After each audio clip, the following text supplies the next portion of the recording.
Olá, queridos irmãos, é um prazer novamente estar aqui com vocês para estudarmos mais uma vez sobre a doutrina dos espíritos, uma doutrina que a gente adora falar bastante, né? Que é o nosso alimento. E então só tem que agradecer mais uma vez o convite e a presença de todos. Antes da gente começar a conversar um pouquinho, eu vou fazer uma leitura muito breve de uma página inicial que eu escolhi, que foi a Momentos de Reflexão, de Chico Xavier, pelo Espírito Emmanuel e André Luiz, só para a gente poder entrar assim, num clima mais, um ambiente mais propício a receber as boas inspirações dos espíritos, que em seguida a gente faz a nossa prece. A página é Servir. Para chegar à cultura, filha do trabalho e da verdade, o homem é naturalmente compelido a indagar, a examinar, experimentar e teorizar. Mas, para atingir a fé viva, filha da compreensão e do amor, é forçoso servir. E servir é fazer luz. Então, com essa leitura, tem tudo a ver com o nosso assunto de hoje, que após a prece eu vou anunciar. Vamos compreender melhor, né, esse banquete espiritual foi feito para a gente essa noite. E eu convido a todos nesse momento a elevar os vossos pensamentos, desculpem, para nos sintonizarmos com o mundo espiritual, com os amigos espirituais que nesse momento estão aqui conosco, nosso querido amigo amado Mestre Jesus, por nos ter proporcionado todo esse momento, que sem ele seria com certeza impossível. Agradecer a sua presença aqui, agradecer a presença de todos os irmãos encarnados e desencarnados e pedir, rogar nesse momento ajuda na condução do estudo que faremos esta noite, para que ele possa ser o mais proveitoso possível, para que nós consigamos nos esclarecer o máximo da nossa condição. Por isso nós contamos com a ajuda não só do nosso querido Mestre Jesus, mas também de toda a espiritualidade amiga, nossos amigos orientadores, para que nós consigamos atingir o nosso objetivo. Aproveitamos, claro, essa oportunidade dessa prece, dirigindo a Jesus, para que chegue ao Pai, e agradecer a oportunidade dessa encarnação, para agradecer a oportunidade que estamos de aprendizado neste planeta, mas também para pedir justamente por todos nós, mas principalmente pelos nossos irmãos que estão passando por dificuldades nesse momento, dificuldades muitas vezes essas que a gente nem faz ideia de quais sejam, mas que nós pedimos muito, Pai, nesse momento, que sejam abreviados o máximo possível do sofrimento, porque nunca foi desejo do nosso Pai que nenhum de seus filhos viessem a sofrer, mas que eles tenham amor e felicidade. Esse é o objetivo de cada um de nós. E é isso que nesse momento nós desejamos para cada um de nossos irmãos. E que consigamos transpor todas as barreiras que, por uma necessidade da vida mesmo na matéria, estamos nessas condições para a evolução, para o aprendizado, mas que nós consigamos, de uma certa maneira, chegarmos através do amor do que pela dor. Mas isso vai depender só de cada um de nós. Então é nesse momento que nós pedimos a orientação dos espíritos para que nós consigamos dar os melhores passos nessa reencarnação, a fim de que ela seja um sucesso. E é isso que eles sempre estão torcendo por nós. E só temos a agradecer. E uma forma, inclusive, de ajudar nesse processo evolutivo é através do estudo. Este que, inclusive, faremos agora nesse momento. Por isso que nós pedimos sempre a orientação para que consigamos, enfim, receber todos os benefícios que esse momento, desse banquete espiritual, ele nos oferece. Então, com essa prece, pedimos por toda a humanidade, pelo nosso planeta, pelos nossos queridos irmãos animais, que são nossos irmãos em estado de evolução tanto quanto nós, é que damos por iniciado mais um estudo desta noite, confiantes na presença dos nossos irmãos nesse momento. Que assim seja. Então, o tema que nós escolhemos para conversar essa noite é mediunidade. Assunto gostoso e que eu particularmente adoro bastante. E o tema, então, que nós escolhemos para falar sobre mediunidade é educação para todos. Mas mediunidade não é um assunto novo, nem para nós espíritas, muito menos para a humanidade, né? Porque desde que o mundo é mundo, a gente sempre ouviu relatos, enfim, sobre o assunto, seja nas mídias, seja conversando com uma pessoa ou outra. Mas o que é de causar uma certa estranheza é de que, apesar desse assunto ele não ser novo, não ser novidade no planeta Terra, ainda assim a gente encontra pessoas com muitas dúvidas, com incompreensões a respeito do assunto, com medo, inclusive, né? E a proposta de hoje é a gente tentar amenizar um pouquinho isso, e para isso nós estaremos utilizando como base principal o Livro dos Médiuns, porque é por ele que nós vamos, assim, utilizá-lo de fato para poder conversar sobre o assunto. Mas também farei algumas outras referências em outras obras também, da literatura espírita, para ajudar, assim, a completar mais ainda o nosso entendimento, tá bom? Então, antes de mais nada, antes da gente falar, então, de mediunidade, vamos começar, então, falando dos médiuns, que eles, né, que vamos dizer assim, que nos provoca o assunto. E para começar, eu vou fazer a referência ao Livro dos Médiuns, na questão 159, aonde Kardec vai falar, né, a respeito desses indivíduos. É interessante aqui a gente reforçar, antes da gente dar prosseguimento com a leitura, é de que a mediunidade ainda ela costuma ser muito pouco compreendida porque ela tem sido ou tratada no campo religioso ou no campo até mesmo, vou colocar, de saúde, né? Porque muitas vezes até confunde as pessoas, tratam como se fosse doença ou doença mental, enfim. Né? O que estava faltando ao assunto era justamente a gente colocá-la numa análise mais clara, livre de dogmatismos, livres de ideias preconcebidas, ou seja, faltava que dessemos ao assunto uma visão científica. A gente sabe que a ciência material, ela infelizmente não se detém, não se debruça de fato sobre o assunto, apesar de nós termos vários homens de ciência que desde vários tempos se dedicaram ao estudo da mediunidade. Mas existe então, enfim, a ciência espírita que veio trazer luz a esse assunto e é ela que a gente vai recorrer então para a gente falar. Então, sem mais delongas, farei a leitura aqui, começar a leitura do item 159 do Livro dos Médiuns, que Kardec vai falar justamente sobre esses indivíduos. Olha o que ele diz.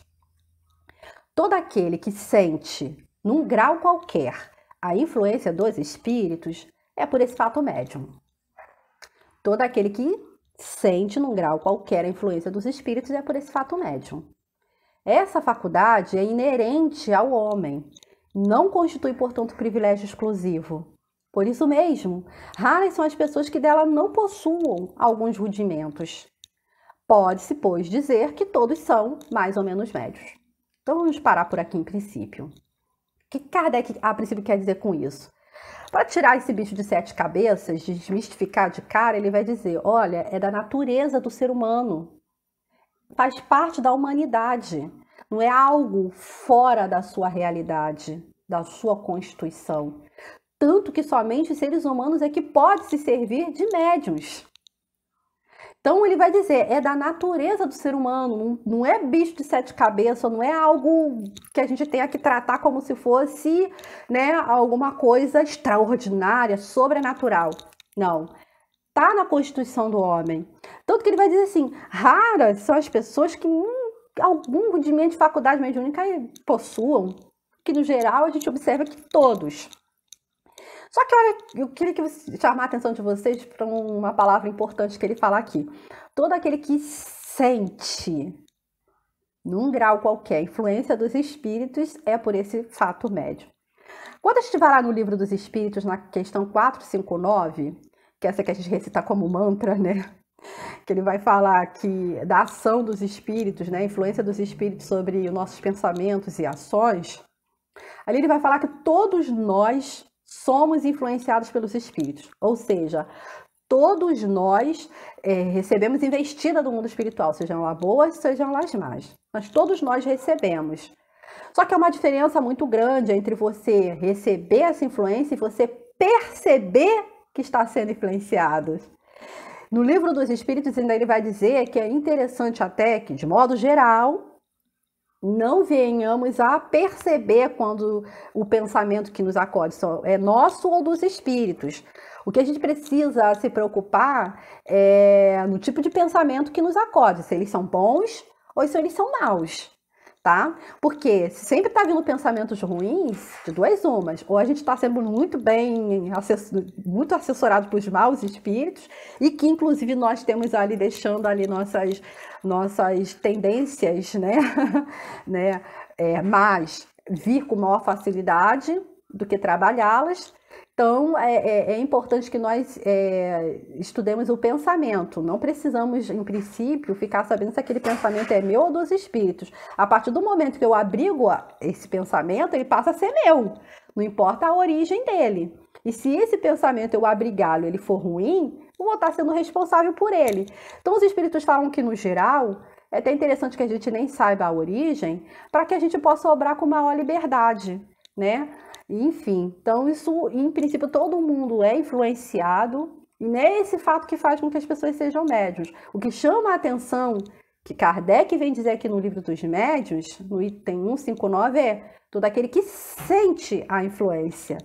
Ser influenciados todos, sem distinção, mas sentir tal influência é que por esse fato a gente pode dizer que é um médium. E ele vai dizer que isso tem graus diversos. E ele vai dizer, isso é da constituição do ser humano. Isso porque nós somos espíritos. Erasto, lá na questão 236 do Livro dos Médiuns, Erasto é um espírito que ajudou, que contribuiu muito com a confecção do Livro dos Médiuns. Ele fala o seguinte, os semelhantes interagem com os seus semelhantes. Ora, quem são os semelhantes dos espíritos que não os próprios encarnados? Que a única diferença é que eu estou momentaneamente na matéria e aquele espírito ainda não, né? E quer dizer que a gente não vai ter essa brincadeira. Uma hora a gente vai estar lá, outra hora a gente vai estar aqui. É a única coisa que nos diferencia. Então, ele fala que os semelhantes dos espíritos são os seres humanos, somos nós.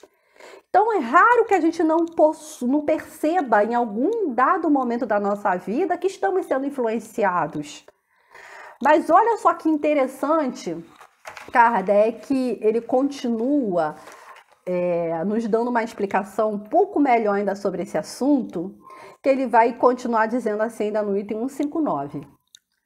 Todavia, usualmente assim, só se qualificam como médiuns aqueles em que a faculdade mediúnica se mostra bem caracterizada e se traduz por efeitos patentes de certa intensidade, o que aí então depende de uma organização mais ou menos sensitiva. O que ele quer dizer com isso? É que todos nós também já percebemos que apesar de todos sermos influenciados, que apesar de algum dado momento ou outro da nossa vida a gente possa perceber a ação dos espíritos, tem alguns indivíduos que nos chamam a atenção.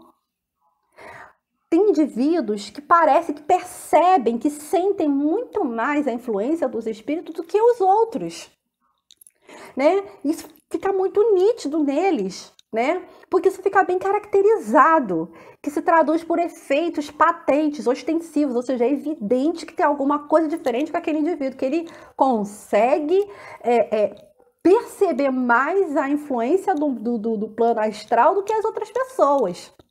Ah, sim. Então, a partir daí, a gente vai ver que a palavra mediunidade ela é muito elástica. E ela comporta, então, aí duas conotações, ou duas acepções. Vamos ver. Primeiro é médium no sentido amplo e médium no sentido restrito. Então, quando eu falo que é médium no sentido amplo, se alguém chegar e perguntar assim, eu sou médium? Não tem razão para que eu não diga que ela não seja. Sim, você é médium, mas em que sentido? Amplo ou restrito? No sentido amplo, cabem todas as pessoas pelo fato de elas serem seres humanos, pelo fato de elas serem influenciadas e por algum momento na vida ela pode perceber tal influência. Mas no sentido restrito, se enquadram somente aquelas pessoas que têm uma algo nelas que fazem com que elas consigam, mais do que as outras, a perceber a presença dos espíritos. Então, nelas parece que não tem só rudimentos de faculdade, parece que elas têm ali algo bem robusto, uma faculdade tal que faz com que elas possam, com maior facilidade, com maior frequência, perceber essas investidas dos espíritos. Então, o termo aí que a gente pode se deter no caso do médium é a frequência com a qual eles conseguem captar o mundo espiritual. E isso significa, essa frequência significa que ele tem ali uma faculdade bem caracterizada. Aí Kardec vai falar, então, vamos aplicar a palavra médium, usar a palavra médium para esses indivíduos, a qual a gente observa que tem de fato uma faculdade ali bem robusta, nítida. E aí ele vai dizer, isso se prende ao fato de ele ter uma organização mais ou menos sensitiva. O que quer dizer isso, Fabiana? Isso quer dizer que esse indivíduo ele possui uma organização física que permite que ele consiga perceber os espíritos mais do que as outras pessoas. Porque a mediunidade, ela é orgânica, ela radica no organismo. Então, depende da pessoa, se ela tem uma religião, se ela acredita nos espíritos, se ela é branca, se ela é negra, não importa a raça, não importa o que ela acredita, não importa o sexo, a idade, não tem nada a ver com isso, tem a ver com um organismo que tem uma facilidade maior a perceber os espíritos, tá? Então, isso que vai fazer com que essas pessoas elas tenham algo diferenciado, que faz com que elas se destaquem nesse sentido em perceber as investidas dos espíritos, tá? Deixa eu deixar ficar redundante. Deixa eu conversar com vocês assim, que a gente botar todo mundo mais num plano mais claro, que a questão da faculdade do espírito, todos nós possuímos. Antes de reencarnar, é parte da nossa constituição, porque na verdade somos espíritos. Estamos estagiando na matéria, mas a gente não é matéria, somos espíritos. Só que quando a gente reencarna para atender o dispositivo da evolução, essa matéria desse planeta que nós estamos, ela ainda é muito embrutecida. Então quer dizer que ela sufoca as faculdades de espírito, as nossas faculdades de espírito, né? E fazendo com que ela acabe isolando as nossas faculdades de forma temporariamente. Falo temporário porque quando a gente desencarnar, a gente volta a recobrar até aquilo que a gente nunca perdeu, só ficou sufocado porque estamos na matéria. De uma certa forma, esses indivíduos encarnados possuem algo no seu organismo físico, apesar de ser matéria bruta, em algum momento essa matéria acaba não sufocando de maneira tão sobressalente como nos outros a faculdade que todos nós possuímos de espírito.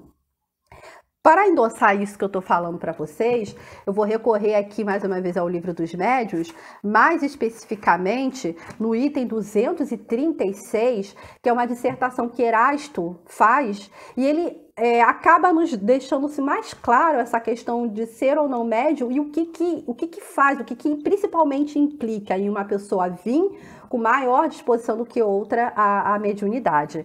E assim ele diz: o que é peculiar, ou seja, o que é característico do médium, é da sua própria essência, da individualidade deles.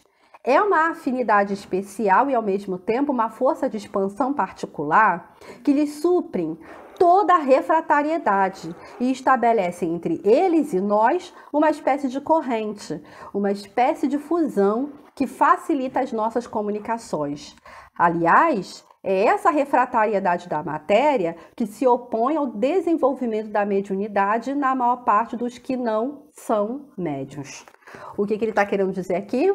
Que a maioria das pessoas que não são médiuns, na acepção da palavra, é porque essa matéria aqui, ela sufoca as nossas faculdades de espírito. Então, quando ele fala é um organismo refratário, ou seja, um organismo que isola.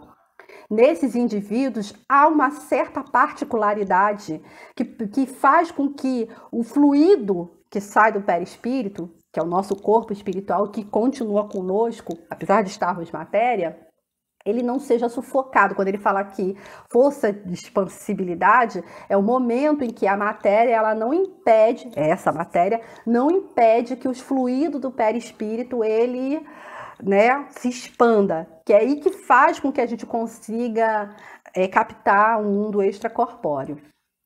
Antes da gente continuar explicando essa questão do organismo, eu gostaria de fazer uma observação sobre o termo médium, que Kardec vai trazer a referência para a gente entender um pouquinho melhor, só para fixar, ok?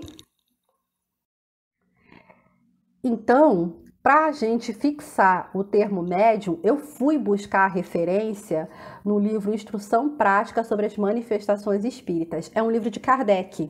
É um livro que antecede ao livro dos médiuns. É um livro, inclusive, mais fininho. Kardec nem chegou a fazer uma outra edição desse livro, porque aí ele já estava com a ideia de fazer o livro dos médiuns. Então, praticamente, tudo que ele começou a desenvolver nesse livro, ele desenvolveu no livro dos médiuns. Mas o que me chama a atenção desse livro, e que por isso muitas vezes eu recorro, é porque ele tem um vocabulário espírita que é muito mais robusto do que no livro dos médiuns.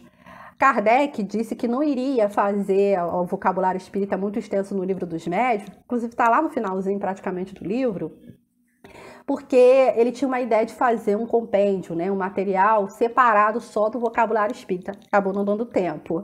Então, por isso que eu vou recorrer lá ao livro Instruções Práticas sobre as Manifestações Espíritas, porque ali tem muito mais informação sobre o vocabulário do que no livro dos médiuns em relação a isso. E lá a gente encontra a definição da palavra médium, ali que diz, do latim médio, meio intermediário. Pessoas acessíveis à influência dos espíritos. Isso, a princípio, todo mundo é, né?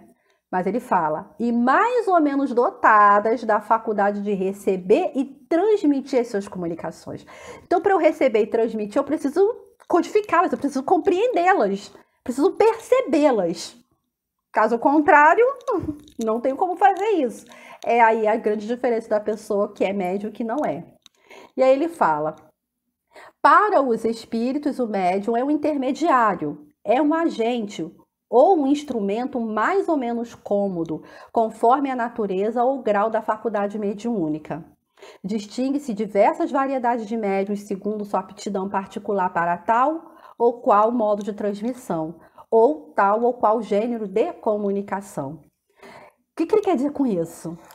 Que mesmo que a gente encontre indivíduos que possuam um organismo que, em princípio, não seja refratário, que, em princípio, não impeça a livre manifestação das faculdades mediúnicas, ele vai dizer que entre esses indivíduos mesmos há gradações e diferenciações no modo de transmissão do pensamento dos espíritos.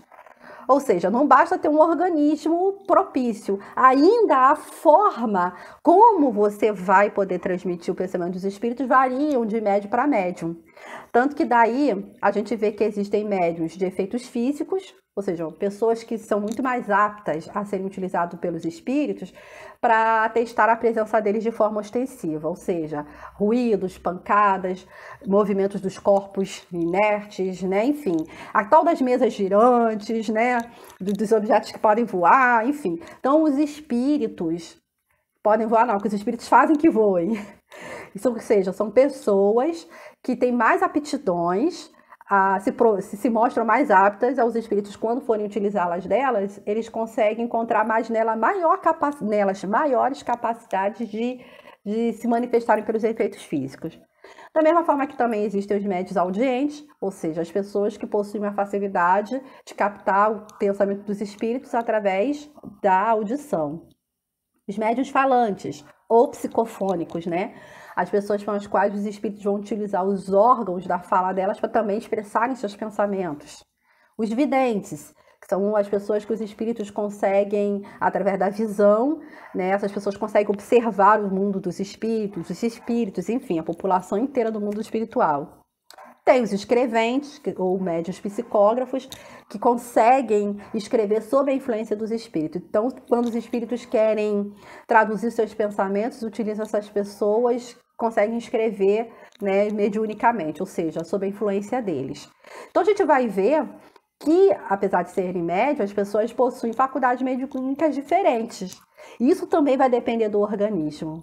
E é aí que a gente vai se debruçar um pouquinho mais para entender por que certos indivíduos, porque fisicamente falando, certos indivíduos vêm com a faculdade mediúnica, né, mais evidente, conseguem, né, ter um organismo que não coloca obstáculo ali à livre manifestação das faculdades. E eu vou recorrer a isso, a um livro que eu também adoro muito, é o Evolução em Dois Mundos. É um livro psicografado por Chico Xavier, Espírito André Luiz, e é o capítulo 17, Mediunidade Espontânea, que também só vou ler um trecho dele. Olha o que ele começa a dizer. Consolidadas semelhantes relações com o plano espiritual, começaram na Terra os movimentos de mediunidade espontânea, porquanto os encarnados que demonstrassem capacidades mediúnicas mais evidentes pela comunhão menos estreita entre as células do corpo físico e do corpo espiritual em certas regiões do campo somático, passaram da observação durante o sono às da vigília, a princípio fragmentárias, mais acentuáveis com o tempo. Vamos dar uma paradinha por aí. O que ele quer dizer? Vamos traduzir isso, né? Ele está dizendo que esse é um processo, não aconteceu assim de uma hora para outra, não. É um processo que continua, inclusive, a acontecer, que é de intercâmbio entre o plano espiritual e o corpo e o mundo físico. E ele vai dizer que esse processo ele acontece com todo mundo, de uma forma muito comum, que é durante o repouso do corpo, ou seja, quando a gente está dormindo. Porque é nesse momento, realmente, que a gente dá uma relaxada ali e a alma consegue, né, se emancipar, conforme tem lá escrito no Livro dos Espíritos, a partir do número 400, que fala da emancipação da alma, ou seja, da liberdade da alma, mesmo ela estando encarnada. E o que ele quer dizer? Que em determinado momento, nessas consolidações de laços, em que o encarnado e o desencarnado faz nesse momento do sono, eles puderam observar que algumas pessoas apresentaram, né, uma predisposição mediúnica, evidentemente, no corpo físico, porque eles observaram que algumas comunhões, né, dentro da célula do corpo espiritual em relação ao corpo físico, elas se mostraram menos estreitas em certa região do campo somático. O que ele quer dizer com isso? Eu vou recorrer ao livro A Gênese de Kardec, no capítulo que trata da gênese espiritual, onde ele vai falar do processo reencarnatório. Ele vai dizer o seguinte, que quando a gente está para reencarnar, o perispírito, que é o nosso corpo espiritual, ele é um corpo, como esse corpo que a gente conhece, claro que ele tem as propriedades específicas dele. O que eu quero dizer é que ele tem uma estrutura muito parecida com esse, que aliás, esse só tem essa estrutura porque se parece com o perispírito, não o inverso. O perispírito, ele possui células que o compõem e que essas células, no momento em que a gente vai reencarnar, né, no momento que começa ali a se unir, ele vai dizer que moléculas por moléculas do perispírito se une a moléculas por moléculas do corpo espiritual, do corpo físico. O que quer dizer com isso? Que da mesma forma que a gente encontra as células no corpo espiritual ou no perispírito, a gente vai encontrar correspondentes dessas mesmas células naquele corpo físico em formação. Então, de maneira que começam os elos de implementação, molécula por molécula, célula por célula, de ligação do perispírito com o corpo carnal. Essa ligação, ela faz isso, ela vai se apertando, essa comunhão vai ficando mais apertada à medida que a gestação vai avançando. E é assim que a gente encarna, tá ali, grudado, como se alguém colocasse uma cola. O interessante notarmos é que quando a gente vai dormir, por exemplo, por uma questão muito natural do organismo, acontece um afrouxar desses laços, né?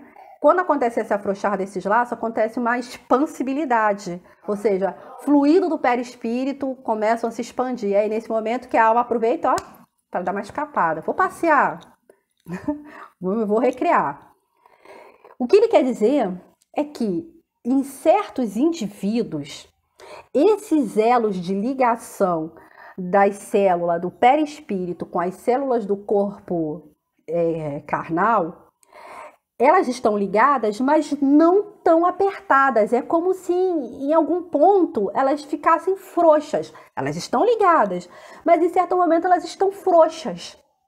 Essa frouxidão permite que, independente da pessoa dormir ou não, ela mesmo acordada, ela consiga em algum momento fazer isso, liberar fluido, expansibilidade, né? Do fluido do perispírito, e nesse momento ela se torna mais apta a emancipar mesmo acordada. Coisa que vai só acontecer, esses laços só vão afrouxar, no geral, quando a gente está dormindo. Por uma questão muito natural do organismo enfraquecer, né? Naquele momento que a gente dorme. Ele consegue afrouxar os laços e a alma escapa. Ele está querendo dizer que tem indivíduos que não precisam necessariamente do enfraquecimento das atividades corporais para que esses laços se afrouxem, porque eles já vieram naturalmente frouxos. Por isso que ele fala: observações durante o sono aos da vigília, em princípio fragmentárias, mais acentuáveis com o tempo. O que ele quer dizer com isso?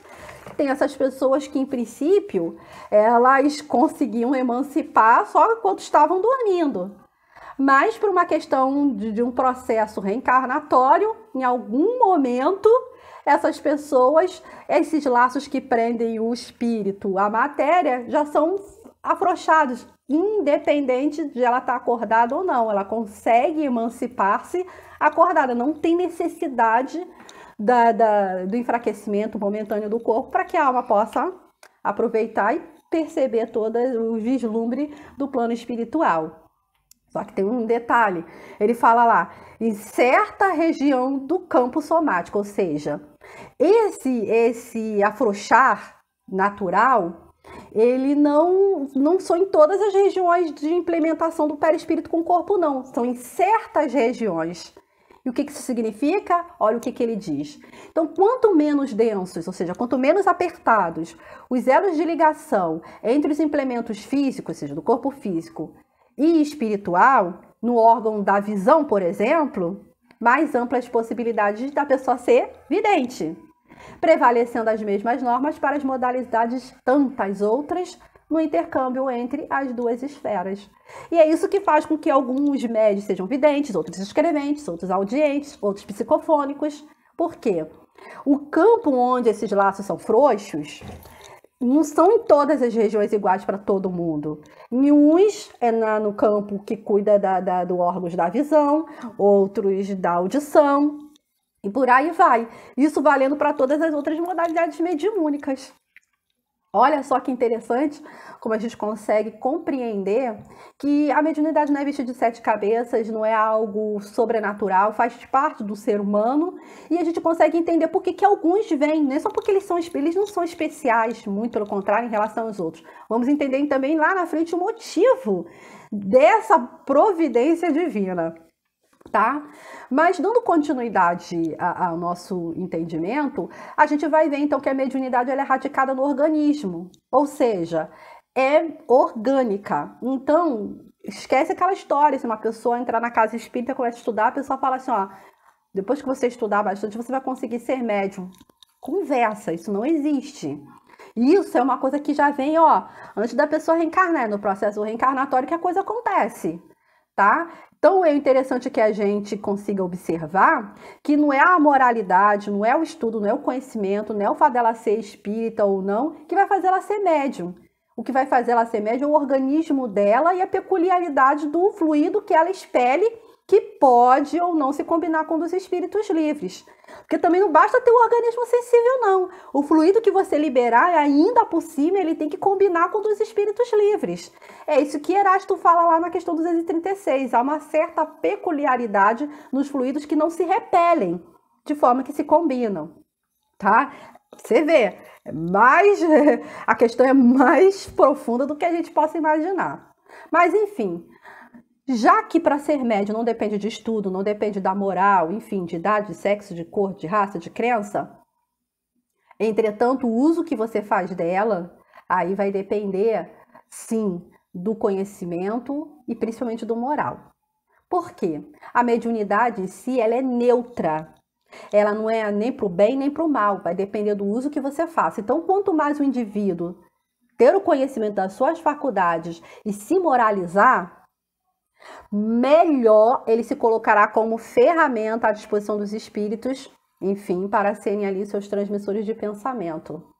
Então, é necessário que o médium, antes de mais nada, ele estude e entenda a sua faculdade, até para que ele tenha uma qualidade de vida melhor.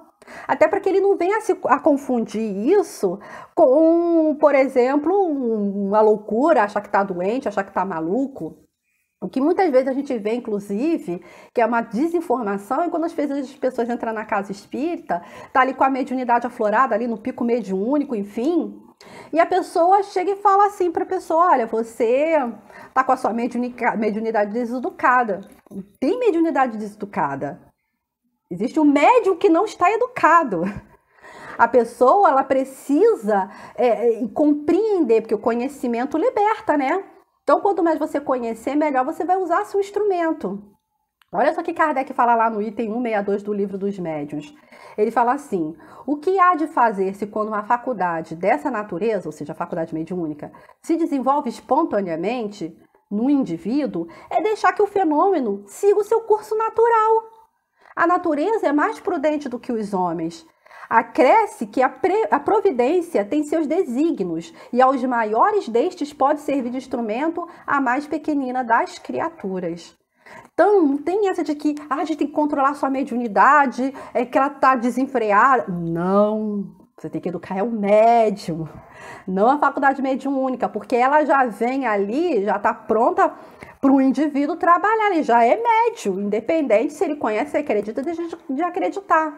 Mas aí, o conhecimento dessa faculdade é que fará com que ele poderá utilizá-la da maneira correta, ou seja, da maneira salutar, de maneira que ele possa ter uma melhor qualidade de vida.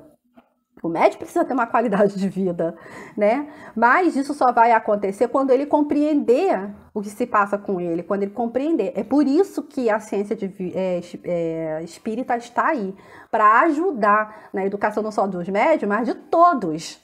Porque todos nós precisamos compreender essa ferramenta que é de utilização da humanidade. Por isso que ela é uma educação para todos. E por isso que nós precisamos estudá-la. Por isso que assim, é natural as pessoas no início da mediunidade, elas assim, costumam relatar certos sintomas clínicos que muito se parecem com algumas doenças. Às vezes a pessoa sente muita dores de cabeça, às vezes a pessoa sente tonteira, sudorese, né? Muito suor, taquicardia, aquela sensação de que a pessoa está num elevador subindo e descendo, né? E depois que você vai verificar a mediunidade. A maioria, né, quando está na eclosão da mediunidade, nos comentam esse tipo de sensação. Isso é muito natural. Por quê? Porque eu estou encarnado. Como isso? Porque, na verdade, quando os espíritos estão tentando acessar ao médium, né, tentando acessá-lo, e o médium ali naquele momento, ele está ali no seu pico mediúnico, ou seja, está sensível, ele capta esse acesso dos espíritos a ele, antes de chegar nesse corpo, acontece ali a combinação fluídica, ou seja, de perispírito para perispírito, ou seja, do perispírito do médium com o perispírito do espírito livre. Quando isso acontece, essa impressão que é captada em princípio pelo fluido perispiritual é retransmitida para o corpo físico. Por quê? Eu estou encarnado. E aí, como é que o corpo consegue traduzir essa impressão, essa aproximação? Através dos sintomas que a gente relatou, dor de cabeça, ataque cardíaco. Por quê?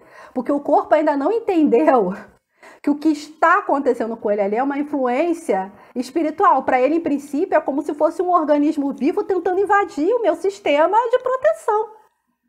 Então, ele vai responder dessa maneira. É por isso que quando as pessoas vão chegar nos médicos, eles vão falar todos os sintomas, esses sintomas clínicos, e os médicos não vão encontrar uma causa que justifique toda aquela sensação. Por isso que muitas vezes fala assim, ó, então você está precisando de um tratamento psiquiátrico, enfim, porque você O seu corpo está reagindo assim, mas a gente não encontra nenhuma causa física para explicar isso, então só pode ser essa coisa da tua cabeça.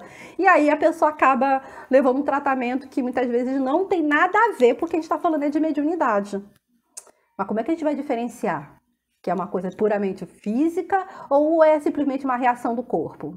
Nesse caso, o tempo demonstra. Porque essas são impressões primárias. Sabe quando a pessoa ela vai para uma academia, ela faz uns exercícios, né? E aí ela sai toda dolorida? O corpo não está acostumado. Mas se ela persistir naqueles exercícios, o que vai acontecer depois? O corpo vai se acostumar de tal maneira que depois para ela não vai nem sentir mais nada. Aí ela vai ter que intensificar os exercícios para começar a ter um resultado que ela se espera. A mesma coisa com a faculdade mediúnica. No início, quando está eclodindo, é muito natural que o organismo responda a isso. Mas com o tempo ele vai se acostumando com aquela mesma energia que fará parte do seu dia a dia. Porque o médium, né, não é médium só uma vez ou outra. E a partir do momento que ele começa a se identificar, né? O organismo começa a entender que aquilo ali não é algo invasor que quer fazer mal ao meu organismo, a organização física minha. E aí o corpo vai se organizando, vai se acostumando. Então, isso geralmente passa a ser só no início mesmo da mediunidade. A tendência é, se não sumir por completo, é diminuir bastante essas sensações, tá? Então, nesse caso, é esperar mesmo, porque isso faz parte muito da eclosão mediúnica. É a reação, a resposta que o nosso organismo tem em relação ao organismo estranho, que está entrando em contato com o meu campo vibracional. Isso só vem mostrar que a mediunidade não é coisa da cabeça, porque ela consegue responder fisiologicamente. E isso é só com o tempo. E isso não costuma trazer entraves nenhum para o médium, só são efeitos, mas que não trazem problemas de forma nenhuma a longo prazo. É natural, é uma resposta natural de defesa do organismo e que com o tempo ela tende-se a passar a mudar. Mas é preciso que o indivíduo que tenha o conhecimento, principalmente da mediunidade, para que ele possa entender o que está acontecendo com ele. Mediunidade é loucura? Causa loucura? Bom, ela não é a causa. A gente sabe que tem indivíduos que trazem consigo predisposições à loucura. Isso também é do organismo. E então, Kardec vai nos aconselhar lá no Livro dos Médiuns, para todas as vezes que a gente observar indivíduos assim, que trazem essa predisposição à loucura, que eles abstenham-se de qualquer atividade que possa excitar de uma maneira muito grande a mente. E a mediunidade encontra-se no número dessas atividades. Então, quando a gente vê que tem um indivíduo, por exemplo, que mostra ali alguns traços de uma certa excentricidade, ou uma certa fraqueza nervosa, uma certa debilidade, Kardec indica que ele não deve se entregar às atividades mediúnicas. Fora isso, não existe nenhuma contraindicação, né? No caso, aí vai ter o cuidado somente de usá-la de forma responsável. Ah, Fabiana, o que a gente faz com o indivíduo que a gente vê que é médium, que está ali mostrando, e a gente observa ao mesmo tempo que ele tem uma certa debilidade, uma certa fraqueza nervosa que pode trazer loucura? É só não colocá-lo para se entregar às atividades mediúnicas. É isso que Kardec quer dizer. O que a gente quer dizer com se entregar à atividade mediúnica? É quando a gente se predispõe a um intercâmbio com os espíritos, por exemplo, numa reunião mediúnica. Quando a gente vê que a pessoa tem mediunidade, mas que a gente observa também que ela tem uma fraqueza, né, nervosa, não coloca essa pessoa para trabalhar e nem aconselha ela a trabalhar. Porque isso só vai fazer com que ela piore seu estado de saúde. Por quê? A mediunidade ela mexe muito com forças psíquicas. E isso pode vir, assim, a sobrecitar esse indivíduo, como outras atividades também podem ter o mesmo efeito. E ele não vai ter problema nenhum, ele continuar médium, porque ele é médium, isso aí não é um botão que liga e desliga, não existe isso. Só que naquele caso, é algo adaptado ao organismo dele, é natural, não vai fazer diferença nele. Não é isso que vai alterar a nossa saúde mental. Ele vai continuar médium, vai continuar se ver espírito, vai continuar vendo, se tiver de ouvir, vai continuar ouvindo. O problema é ele não se entregar a atividades rotineiras de evocação dos espíritos, como a gente faz nas reuniões mediúnicas. Porque aí sim vai sair do estado natural dele, ou seja, vai provocar algo a mais que o organismo dele não está preparado para suportar, porque ele tem uma fraqueza. E, infelizmente, eu já vi várias pessoas, né, em que a gente via que tinha uma disposição mediúnica muito boa, mas, entretanto, elas tinham uma debilidade mental e mesmo assim forçaram essas pessoas a trabalharem pelo fato de elas serem médiums. E o que aconteceu com elas? Muitas, inclusive, nem na casa espírita mais estão, justamente porque elas começaram a entrar num processo depressivo muito grande. E eu não estou falando que é obsessão, não. Não são pessoas que entraram em processos obsessivos, não. Que esse é um outro assunto que a gente, infelizmente, não vai nem ter tempo de incluir lá aqui.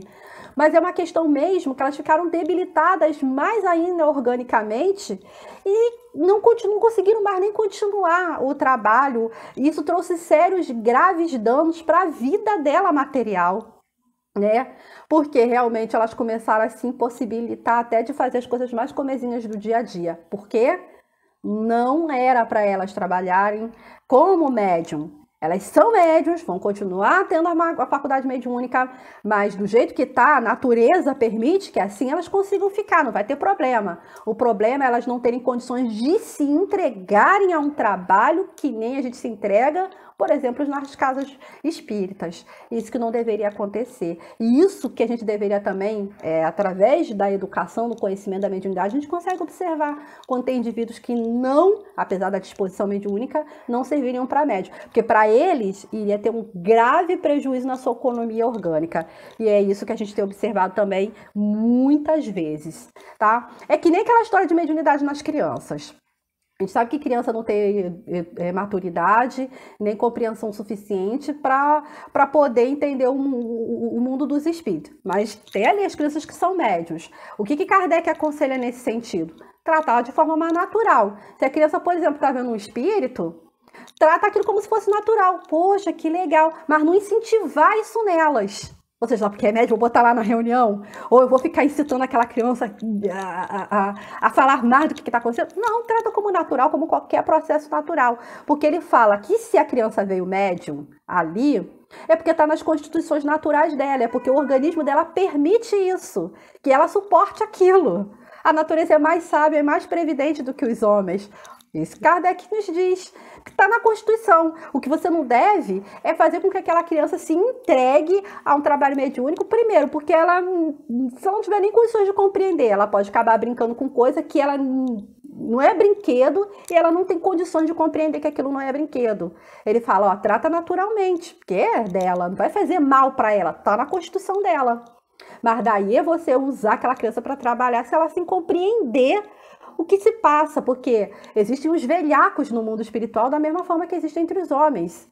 Ou seja, os espíritos podem muito bem se utilizar dessa oportunidade e aí sim causar um estrago maior. E a criança, tanto quanto a pessoa que não tem o conhecimento do mundo espiritual, podem ser presas fáceis aos espíritos. Por isso que Kardec, ele vai dizer, inclusive no livro Instrução Práticas, né, sobre as manifestações espíritas, ele vai comparar esse intercâmbio que a pessoa se entrega de se comunicar aos espíritos, ele compara a um laboratório de química. Ele fala que assim, a princípio tem gases ali que são inofensivos, mas se você não conhece, né, não sabe de química e vai às vezes combinar um elemento com o outro, que a princípio esses elementos são inocentes, porém, se você não conhecer, esses mesmos elementos se combinados, eles podem se tornar uma substância corrosiva e até o quê? Causar um prejuízo maior, inclusive uma explosão. Então, o que ele vai dizer? Você não mexe com aquilo que você não saiba. Então, você não vai se entregar ao intercâmbio mediúnico sem você conhecer tudo que implica isso. Ou seja, o conhecimento da população espírita, os tipos de espíritos que tem, a categoria dos médios, o que pode ser, até onde pode ser explorado daquele conteúdo que o médium tenha para ser melhor instrumento para os espíritos. Isso denota estudo. E nem é um estudo, gente, que uma cartilha assim de um dia ou outro vai resolver. É trabalho, é continuidade, é esforço. Então, não é assim de uma hora para outra que a pessoa, né, vá conseguir, enfim, entender, compreender a mediunidade. É uma construção, porque é parte de um processo evolutivo da própria criatura. Aí tem uma pergunta que não se cala, que Kardec também fez. Por que algumas pessoas vêm como médiuns? Isso na questão 220 do Livro dos Espíritos, Kardec pergunta: com que fim a providência ortogou de maneira especial a certos indivíduos o dom da mediunidade? E os espíritos respondem: é uma missão de que se incumbiram, pediram para vir, e cujo desempenho, se bom, faz os ditosos. São os intérpretes dos espíritos com os homens. A faculdade lhe é concedida porque precisam dela para se melhorarem, para ficar em condições de receber bons ensinamentos. Se não aproveitam da concessão, sofrerão as consequências. Então, voltemos lá à história. Estamos no planeta de provas e expiações. Estamos aqui para expiar, ou seja, para a gente reparar, para a gente ser testado também, porque a gente precisa testar a gente para passar para novas fases evolutivas. E a gente precisa pagar débitos. Geralmente, o médium são aquelas pessoas mais endividadas aí com a história humana. Aí tem aquele carnê lá, tipo carnê das Casas Bahia, robusto de prestação, que precisa pagar. Só que não dá para pagar tudo de uma vez só, né? Porque são tantos milênios de delitos. E aí, o que ela pede? Uma oportunidade de poder fazer bem um trabalho, né? Ao mesmo tempo que ela repara, que ela paga, ela também se avança, ajuda, enfim. E aí, Deus possui várias ferramentas para que o homem ele possa quitar débitos, ajudar, inclusive, no avanço da humanidade. A paternidade, que é uma missão, certas posições na sociedade que permitem com que o indivíduo vá fazer ali um trabalho mais significativo. Tudo é missão. A mediunidade é uma dessas ferramentas a mais que a humanidade também possui para poder dar um passo mais na sua evolução.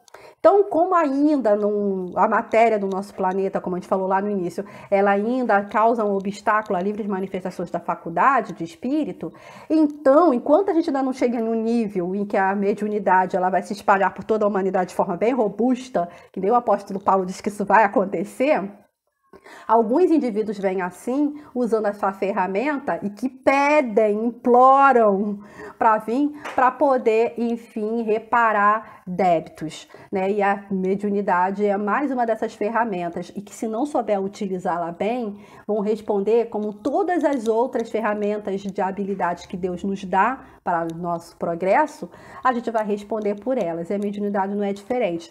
Então, a mediunidade no indivíduo não é porque ele é especial, porque ele é melhor, não. É mais uma ferramenta que aquele indivíduo escolheu, não foi porque Deus achou ele mais interessante do que os outros. Ele planejou, ele escolheu, ele se propôs, foi um planejamento, o que quer dizer que em outra encarnação não necessariamente ele venha médium, mas foi um planejamento dele para essa encarnação, para ele se superar, vai ser ditoso se sair bem, como tantas outras ferramentas que a gente pede para vir. Então, ele não é uma pessoa que está à parte da humanidade, muito pelo contrário, é um indivíduo que é tão devedor quanto os demais, neste planeta que a contingência é maior de pessoas em débitos. Tanto que, se for observar, tanto que o médium não é uma pessoa especial e por isso a gente nem deve idolatrá-los, porque, vamos dar um exemplo do vidente. Eu até me coloco nessa categoria quando simplesmente eu falava assim, caraca, eu vejo tanta coisa para os outros, não consigo ver praticamente nada para mim, porque a mediunidade não veio para me servir, eu vim para servir com a mediunidade aos meus irmãos. Então a mediunidade está aqui para que eu possa me ajudar e ajudar aos outros. Então é para isso que ela veio. Essa resposta eu guardo com muito carinho de um espírito que me ajudou muito no início e ele me deu justamente essa compreensão, porque quando eu fui procurar um lugar para tentar tirar a mediunidade, falou, ó, isso é teu, não tem nada a ver, não tem como tirar, isso é do teu organismo. Tirar você morre, faz parte de você, né? Mas ele existe para que você possa se ajudar e ajudar os seus irmãos à medida que você utiliza essa ferramenta. Isso é muito importante, isso é lindo, isso é profundo. Mediunidade é instrumento de reparação, mediunidade é instrumento de servir. Por isso que o médium, está lá no livro dos médiuns, o médium como indivíduo, ele é quase nulo, ou seja, a faculdade ele vem para utilizar, para ajudar os outros, mais do que ele. Ele se ajuda quando ele serve os outros. Porque aí ia ser uma desvantagem, né? O médium, ele poder ver as coisas para ele e ele se colocaria em patamares diferentes no processo evolutivo em relação aos outros. E Deus não é injusto. Então, não é assim que acontece. Ele veio com essa ferramenta para servir. E quanto ele mais serve, mais ele consegue crescer no patamar da evolução do amor. Então, meus irmãos, o médium é aquele que está na condição da sua jornada, entre muitos espinhos que ele encontra, ele tem condições também de colocar flores. Eu guardo essa expressão com muito carinho e peço desculpa por me emocionar nesse momento, porque foi uma comunicação que eu recebi de um espírito muito querido que continua me ajudando, meu orientador espiritual. Ele fala, são muitos espinhos, mas vocês têm condições de colocar flores. Receberam isso. Então, tenha a sua luz, faça ela brilhar, como todas as outras ferramentas que Deus nos proporciona, a mediunidade é uma dessas. Então, que todos nós nos eduquemos, porque ela não é algo para ser abafado ali, é algo para ser colocado, porque é uma luz para todos. Que Deus abençoe a todos e aos médios nessa missão, que a gente sabe que é espinhosa no planeta de expiações e provas, mas que com estudo, com esforço e autoconhecimento, reforma íntima, conseguirá sim pagar um grande débito desse carnê que nós temos aí em relação ao universo. A gente deve muito. E eu devo muito a vocês por estarem aqui conosco essa noite desse estudo. Muito emocionada estou e agradeço a todos nossos irmãos. Que a paz de Jesus continue conosco. Que assim seja. E continuo a convidar ao estudo. O estudo do Livro dos Médiuns, principalmente, que é o Guia e Manual dos Médiuns e Evocadores. Que assim seja.